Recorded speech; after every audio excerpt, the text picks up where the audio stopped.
Então vamos lá, quero compartilhar com os irmãos aqui a mensagem. Os irmãos podem estar abrindo lá em Marcos, o capítulo 1, do verso 29 ao 31. É bem conhecido também esse trecho já, né? Já acredito que os irmãos já tenham ouvido aí algumas mensagens a respeito. E hoje nós vamos estar falando um pouquinho também e tirando aí mais algumas lições para a nossa vida a respeito desse relato que se encontra aqui em Marcos. Esse trechinho aqui, ele se intitula A Cura da Sogra de Pedro, né? Um acontecimento aí que realmente fez toda a diferença, um acontecimento aí que acrescentou, né, na história ali do Evangelho, e que hoje a gente vai estar tirando aí algumas lições para a nossa vida. Vamos lá? 29. E saindo eles da sinagoga, foram com Tiago e João diretamente para a casa de Simão e André. A sogra de Pedro achava-se acamada, com febre, e logo lhe falaram a respeito dela. Então, aproximando-se, tomou-o pela mão e a febre a deixou, passando ela a servi-los. Amém? Aqui a gente encontra um quadro de enfermidade, não é? Antes de chegar nesse momento, Jesus já estava vindo ali de uma situação, de um momento meio tenso, não é? Porque um pouquinho antes deles irem para a casa de Pedro, eles estavam na sinagoga. E se vocês observarem aí alguns versículos atrás, a gente percebe que Jesus se deparou ali com um homem que estava possesso, né? E ele estava possesso com vários demônios, né? Eram vários. Tanto é que quando este homem chega lá na sinagoga e ele apresenta uma fala, né? E essa fala é: o que quer conosco, né? Ou seja, ali você observa que há um plural, né? Então são vários demônios ali. Antes então de Jesus intervir aqui nessa situação da sogra de Pedro, ele já vinha ali de uma situação já tensa, né, meio complicada, porque ele já tinha expulsado uns demônios, vários demônios, né, no caso aqui. Saíram da sinagoga e foram para a casa de Pedro. Aqui a gente observa que esse acontecido, ele foi um acontecido bem recente, logo quando Jesus passa ali pelos barcos e convida, não é, Pedro para ser pescador de homens e tal, toda aquela história que a gente também já conhece, né? Pedro então aceita, vem junto com Jesus.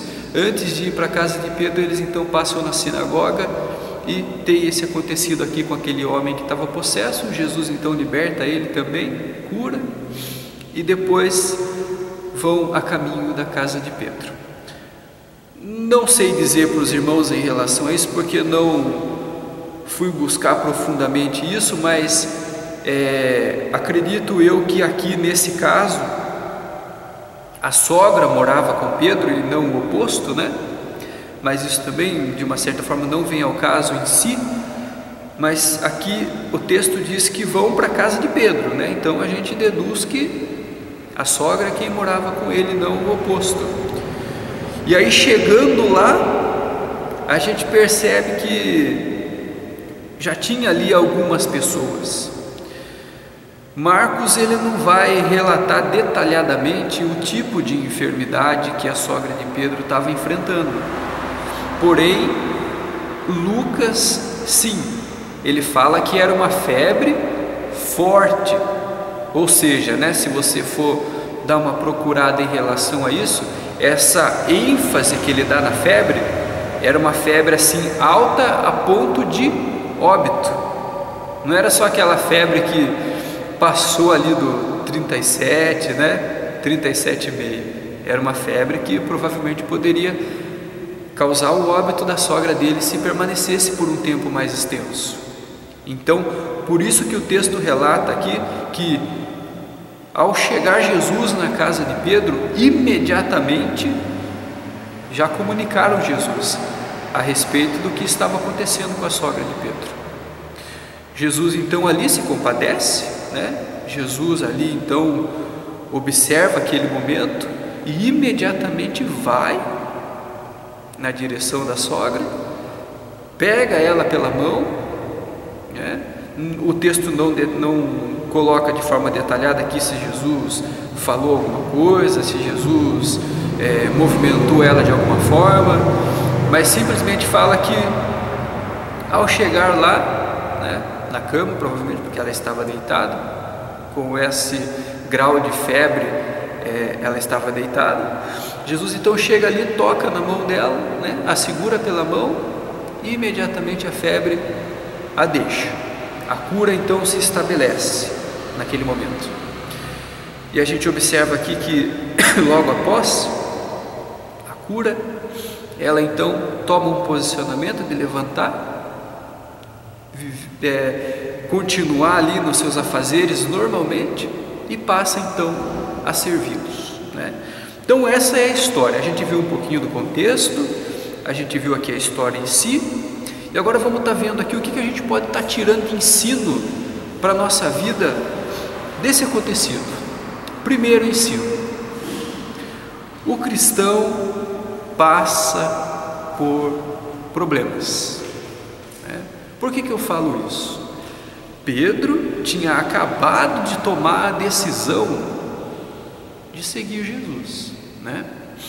Acatou ali o que Jesus disse: a partir de agora você será pescador de homens, de almas, pessoas, né? Vai levar o conhecimento das pessoas a respeito do reino de Deus. E imediatamente após ele tomar essa atitude, eles passam pela sinagoga, chega na casa de Pedro, recebe uma notícia dessa, né? Então a gente observa aqui que o fato de sermos cristãos não nos isenta de passarmos por dificuldades, não é? E é muito bom e saudável para a nossa vida espiritual quando nós temos essa maturidade de pensamento, não é? Por que eu falo isso? Porque infelizmente, quando você liga a TV, nos canais que se dizem evangélicos, né, por aí afora, entristece a gente, porque a gente tem observado mensagens que têm impulsionado o povo a pensar da seguinte forma: você é um super-herói. A partir do momento em que você entra no grupo, você vai ser tão abençoado ao ponto de que você vai se transformar num cara blindado. Você não vai ter mais problemas, né? Vai ser só maravilhas. E aí cria-se no indivíduo aquela autossegurança e confiança que depois de um tempo o cara já está orando assim: Senhor, eu determino a minha bênção, né? Senhor, eu exijo essa porta aberta. E por aí vai, né? Eu não preciso nem ficar aqui detalhando essas coisas que só traz mais tristeza para o coração da gente quando a gente observa isso. Então aqui no texto a gente vê que isso não é verdade, né? A gente não está em condições de exigir nada de Deus. A gente não está em condições de determinar nada. O máximo que a gente pode fazer é acolher, né, a palavra de Deus dentro do nosso coração e a partir daí deixar que Deus trabalhe pela sua graça e misericórdia na nossa vida, porque já foi muito aquilo que nós já cantamos aqui, né? Que Jesus um dia se entregou por nós naquela cruz. Já foi muito. Então eu não estou em condições de ficar determinando, exigindo e por aí vai, de Deus. Até porque Ele sabe o que é melhor para a minha vida. Ele sabe, sempre soube, né? Então aqui no texto a gente observa que Pedro teve essa maturidade, porque ele não se revoltou contra Jesus, né? Ele poderia ter apresentado algumas falas diante de Jesus do tipo: Senhor,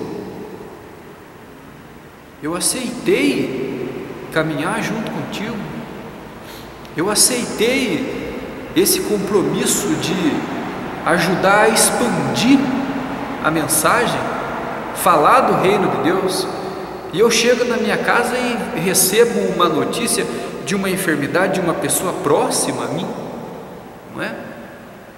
E também é o que a gente tem ouvido e visto por aí. Enquanto as coisas estão bem, o indivíduo está bem com Deus, mas a hora que o calo começa a apertar, aí a gente já começa a dar aquela balançada, a gente já começa a murmurar, já começa a perder o equilíbrio, começa a perder o senso do negócio, não é? Então esse texto aqui ele veio mostrar para a gente no comecinho já que o fato de sermos cristãos não nos dá imunidade a passar por problemas, seja com pessoas que estão ao nosso redor, ou seja com a gente mesmo, né? Não nos dá. E eu sei que se eu der a oportunidade aqui para a gente citar algumas dificuldades que a gente tem enfrentado, mesmo estando no caminho, eu sei que os irmãos aqui têm alguns exemplos para dar, né? Assim como eu também tenho. Mas assim como Pedro teve essa maturidade, eu creio que nós todos também já temos, não é? Devido aí ao período de caminhada que nós já temos com Jesus. Jesus jamais disse que seria o mar de rosas, isso a gente já sabe, não é? Mas o que acontece às vezes é que a gente esquece que nós estamos vivendo em um ambiente corrupto, nós estamos vivendo em um ambiente que foi formado em cima de corrupção, de pecado, né? Que é o mundo como um todo, que eu quero dizer, né? Então nós estamos expostos a isso, nós estamos aí, vez ou outra, sendo atingidos por dificuldades e por problemas. Só que o que não pode acontecer é a gente perder o foco por causa disso, né? Pedro não perdeu o foco, Pedro permaneceu. Teve os seus tombos? Teve. Errou, claro, é um ser humano comum, como qualquer um de nós aqui, mas não perdeu o foco. Caiu, levantou, pecou, se redimiu, né? Errou, reconheceu que errou, e aí continuou a caminhada. E é assim que deve ser com a gente. Então o primeiro ensino que eu gostaria de apresentar para os irmãos é esse, que possa ficar bem claro na nossa mente, irmãos, que o fato de ser cristãos não nos dá a imunidade, não nos dá. E quando a gente tem essa maturidade nessa caminhada cristã nossa, a gente vai conseguir caminhar com mais tranquilidade, não é? Diferente dessas pessoas que estão aí em alguns grupos que pregam outras coisas e vivem frustradas, né? Porque recebem uma palavra que não é verdade, recebem uma palavra de que a partir de agora vai ser só bênção na sua vida, e é mentira, porque não é.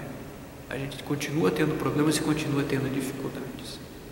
Só que uma diferença é que agora temos Jesus passando com a gente junto. Essa é a diferença, né? Talvez Jesus não queira tirar. Vocês já pararam para pensar aqui, por exemplo, se dentro desse contexto aqui, ou dessa história no caso, não tivesse havido a cura?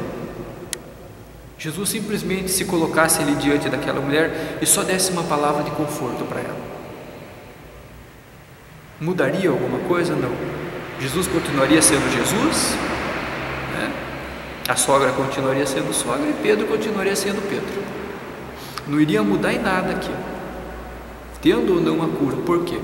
Porque o principal é a presença de Jesus, é a presença. não as circunstâncias ao redor. As circunstâncias ao redor, elas vão continuar acontecendo, vão continuar se transformando, vão continuar existindo, mas o que faz a diferença é a presença, né? Tendo consciência da presença, as demais coisas vão se acertando conforme o seu tempo, né? E essa é uma maturidade que a gente precisa alcançar. Tanto é que aqui na Bíblia mesmo a gente tem um ocorrido desse, que foi com Lázaro.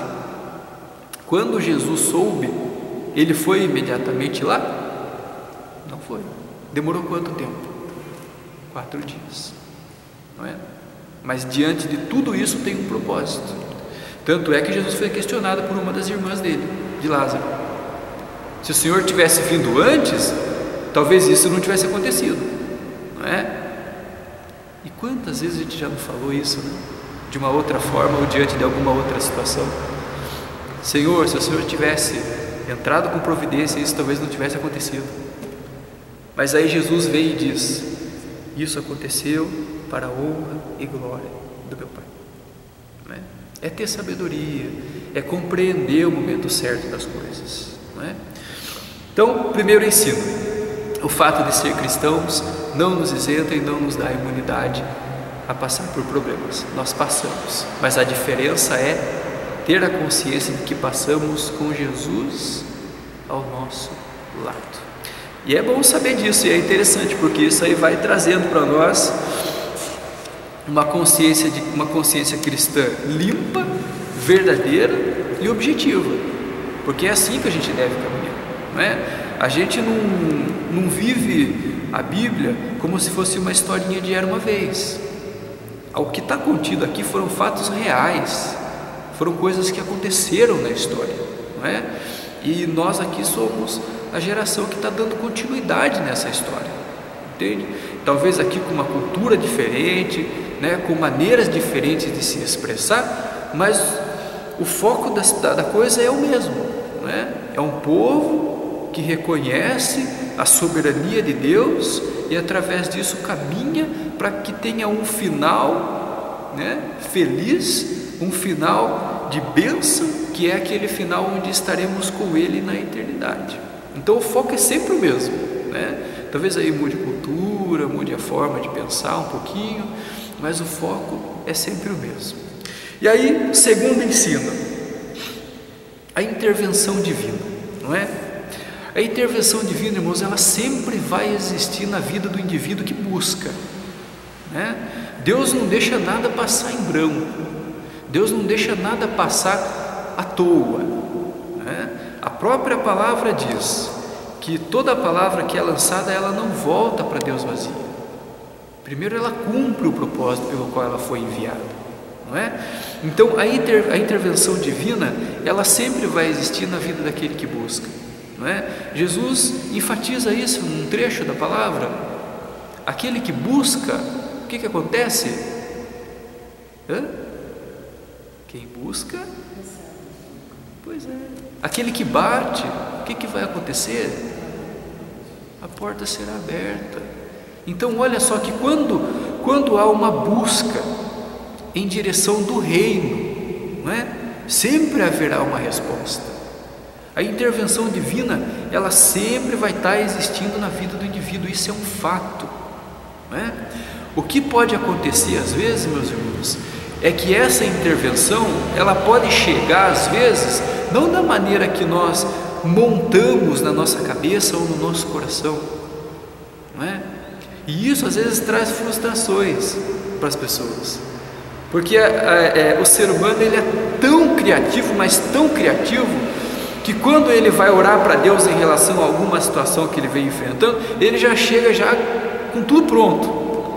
Senhor, eu entrego isso nas tuas mãos, porém, né? Aí vem a listinha. Gostaria que fosse dessa cor, gostaria que fosse nesse dia, né? Gostaria que fosse com essa pessoa, né? Aí a gente vai detalhando para o Senhor a maneira como nós queremos que Ele intervenha, né? Que Ele coloque a mão diante da situação que a gente vem enfrentando. E às vezes não acontece dessa forma, não é? Às vezes não acontece da maneira que nós planejamos. Porém, é importante ter a consciência desse segundo ensino, que independente aqui, como eu citei, havendo ou não a cura, a intervenção divina estava ali, a presença de Jesus estava ali, e é isso que fez toda a diferença, não é? Então, esse segundo ponto e esse segundo ensino é importante que a gente também tenha no nosso coração como maturidade, não é? As respostas de Deus, as intervenções dele na vida do indivíduo sempre vai existir, sempre, né? Assim como a lua existe à noite, assim como o sol brilha durante o dia, é a intervenção de Deus na vida do indivíduo, sempre, né? Lembrando aqui rapidamente do povo lá do Egito, né? De dia era a nuvem que cobria para que o sol não torrasse a galera lá, né? Que provavelmente era mais de 40 graus o negócio. E de noite era uma coluna de fogo que ia clareando o caminho para que o povo continuasse caminhando. Então isso mostra 24 horas a intervenção divina, né? Mas o pessoal lá não aprendeu, murmurava, reclamava, pedia para Moisés para que ele continuasse falando com Deus, para que Deus desse um jeito na situação, e nada estava bom, né? E hoje em dia, em alguns casos também não é diferente. A gente molda a intervenção divina na nossa vida às vezes, a gente molda, que a gente quer que aconteça exatamente do jeito que sonhamos, que planejamos. Às vezes acontece, por quê? Porque condiz com aquilo que Deus já quer também para a nossa vida, e às vezes acontece exatamente do jeito que nós queremos e pensamos, mas às vezes não, e a gente tem que ter maturidade para encarar isso, não é? Havendo ou não a cura, o importante é a presença, né? E isso é fato, e isso é bom quando a gente tem esse tipo de consciência. E partindo aqui para o último ensino para a nossa vida, a gente compreende a seguinte disposição da sogra de Pedro, não é?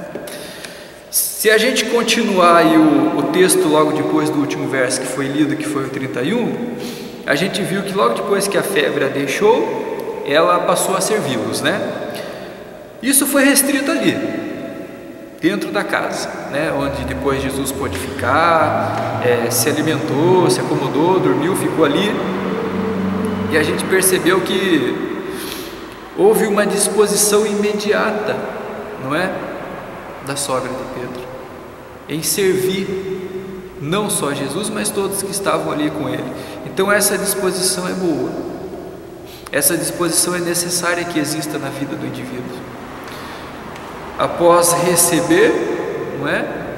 Obviamente que uma parcela desse impulso dela em servi-los foi pela alegria de ter sido curada, né? Uma outra parcela foi pelo fato de ser quem foi, né? No caso Jesus.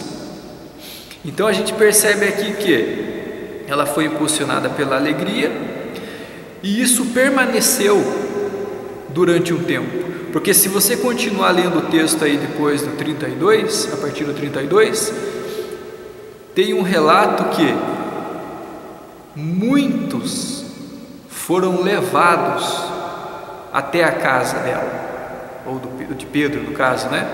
Até a casa deles, e foram curados. Então observe, irmãos, que aqui houve uma expansão, não é? Da bênção. Ela poderia ter restrito ali, somente a eles, Pedro também, poderia ter fechado a porta, poderia não ter acolhido aquelas pessoas. E a gente observa aqui que o texto descreve como muitos, né? A gente percebe que foi uma quantidade até considerável que foi levada até Jesus, porque a notícia correu, e aí muitos enfermos ali foram levados, muitos possessos, e Jesus curou todos. Então aqui nós aprendemos o seguinte: sempre que tivermos consciência de que recebemos algo da parte do Senhor, compartilhe. Compartilhe para que outras pessoas ouçam e para que outras pessoas também tenham a oportunidade e o acesso a essa bênção. Assim como fez aqui Pedro e a sogra.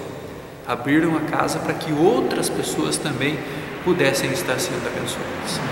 E isso também faz parte da maturidade cristã, não é? Porque a gente não se retém ali só no nosso, só na nossa alegria, ou só na alegria daqueles que nós amamos e que estão mais próximos de nós. Até porque Jesus morreu por todos, todos então também têm essa possibilidade e essa opção de serem abençoados. Mas cabe a nós também ajudar a expandir tudo isso, tá? Então, só retomando aqui, o fato de sermos cristãos não nos dá imunidade a passarmos por dificuldades. Passamos, porém, a consciência deve estar sempre que, passando ou não, a presença de Jesus é permanente na nossa vida. Ter disposição para estar ajudando outras pessoas e estar sempre reconhecendo tudo isso e saber que a intervenção divina é 24 horas à disposição do indivíduo. Amém? Que a gente possa guardar isso no nosso coração, que Deus nos dê essa maturidade e essa consciência para que a gente continue caminhando, dando nossos passos firmes aí em direção ao objetivo principal, que é um dia estar com Ele na eternidade. Vamos orar? Senhor Deus e Pai, neste momento nós te louvamos e te agradecemos. Obrigado, Pai querido, por essa oportunidade que o Senhor dá a cada um de nós, de aprender mais um pouquinho da Tua Palavra, que esses ensinos venham, Pai querido, a nos ajudar a compreender melhor a situação que nós vivemos, Pai querido, e que, de fato, independente do que estivermos passando, independente das circunstâncias ao nosso redor, que o Senhor e o Teu Espírito sempre nos faça lembrar, Pai querido, que a Tua presença é constante sobre a nossa vida, Pai querido. Te agradeço por isso, Pai, porque sabemos que servimos a um Deus vivo, verdadeiro, um Deus que de fato se preocupa, Pai querido, com toda a sua criação. Deixo diante de Ti este momento, Pai querido, nos leve em paz para as nossas casas, no nome de Jesus. Amém. Amém.